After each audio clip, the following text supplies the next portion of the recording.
नमस्कार बंधुरा माई किचेन माई ब्लगे सबाइके आबारो एकबार स्वागत। आमार आजकेर रेसिपि पेঁয়াজ पाता दिए अरहर डाल। आसुन ताहले शुरू करी आजकेर रेसिपि। तार जोन्नो एखाने पेঁয়াজ पाता निये निয়েছি और पेঁয়াজ पातागुलिके छोटो छोटो करे केटे निয়েছি और एकटा बाटीते निये निয়েছি अरहर डाल। एबार डालटाके खूब भालो करे धुए नेब। एदिके ग्यासेर मধ্যে একটা কড়া বসিয়ে দিয়েছি আর কড়াতে দিয়ে দিয়েছি 1 গ্লাস জল। জলটাও হালকা গরম হয়ে গেছে আর ডালটা কিন্তু 4 থেকে 5 বার খুব ভালো করে ধুয়ে নিয়ে এবার ডালটা দিয়ে দিলাম। আর দেখুন জলটাও ফুটতে শুরু হয়ে গেছে। এই পর্যায়ে গ্যাসের ফ্লেমটা মিডিয়ামে করে দেব, দিয়ে ঢাকনা দিয়ে ঢেকে দিলাম 5 মিনিটের জন্য। 7 মিনিট পর ফিরে আসলাম আর ঢাকাটা খুলে দেখুন জলটা অনেকটাই কম হয়ে গেছে আর ডালটাও কিন্তু 50% মতন সিদ্ধ হয়ে গেছে।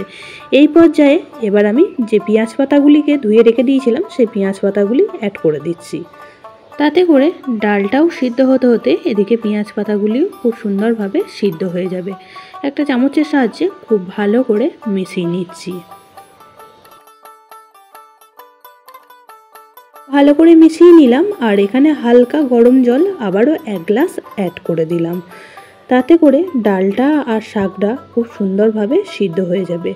আবারও 5 থেকে 7 মিনিটের জন্য ঢেকে দিয়েছিলাম। 5-7 মিনিট পর ফিরে আসলাম আর ডালটা কিন্তু এই পর্যায়ে 80% মতন সিদ্ধ হয়ে গিয়েছে।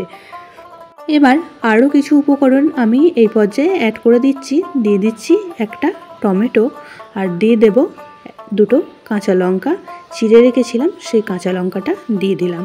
আবারও খুব ভালো করে মিশিয়ে নিচ্ছি। এবার দিয়ে দিচ্ছি 1/4 চামচ হলুদ গুঁড়ো আর দিয়ে দেব স্বাদ অনুযায়ী লবণ। পুরনো বন্ধুরা পাশে থাকার জন্য অনেক অনেক ভালোবাসা। নতুন বন্ধুরা যারা চ্যানেলে ভিজিট করছেন, চ্যানেলটি এখনও পর্যন্ত সাবস্ক্রাইব করেননি, তাদের কাছে অনুরোধ রইল চ্যানেলটি সাবস্ক্রাইব করে পাশের বেল আইকনটি অল করে দেবেন। তাহলে আমি যখনই কোনো ভিডিও দেব নোটিফিকেশন সবার আগে আপনাদের কাছে পৌঁছিয়ে যাবে। আবারও কিন্তু 2 থেকে 3 মিনিটের জন্য ঢেকে দিয়েছিলাম আর দেখুন ডালটা একদমই সিদ্ধ হয়ে গিয়েছে, কিন্তু ডালটা গোটা গোটা আছে। গ্যাসের ফ্লেমটা অফ করে ডালটা একটা বাটির মধ্যে ঢেলে নেব। ঢেলে কড়াইটা আবারও গ্যাসের মধ্যে বসিয়ে দিলাম আর এখানে দিয়ে দিয়েছি 1 চামচ সর্ষের তেল আর এখানে ফোড়ন হিসাবে দিয়ে দিয়েছি 2টো শুকনো লঙ্কা আর 1/2 চামচ জিরে। ফোড়নটি খুব সুন্দর করে ভেজে নেব। ফোড়ন থেকে যখন সুন্দর একটা গন্ধ আসতে শুরু করবে তখন এখানে 3 থেকে 4 কোয়া রসুন আমি একদমই ছোটো ছোটো করে টুকরো করে নিয়েছিলাম, সেই রসুনের টুকরোগুলি দিয়ে দিলাম। রসুনটিকেও লাল করে ভেজে নেব আর শুকনো লঙ্কাগুলি একটু সাইডে রেখে দিলাম, না হলে পুড়ে যেতে পারে। রসুনটা লাল করে ভাজা হয়ে গেছে। এবার কিন্তু ডালটা দিয়ে দিচ্ছি। অরহর ডালটা রসুন দিয়ে এইভাবে সম্বরা দিলে কিন্তু খেতে দুর্দান্ত লাগে। অবশ্যই করে আপনারাও একদিন ট্রাই করে দেখতে পারেন, খুবই ভালো লাগবে।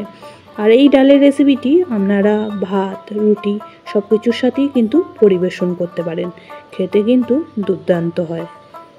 অনেকেই অরহর ডাল পছন্দ করেন না, এইভাবে বানিয়ে খেলে একদমই কিন্তু চেটেপুটে খেয়ে ফেলবেন। খুবই সুস্বাদু হয় এই ডালের রেসিপিটি।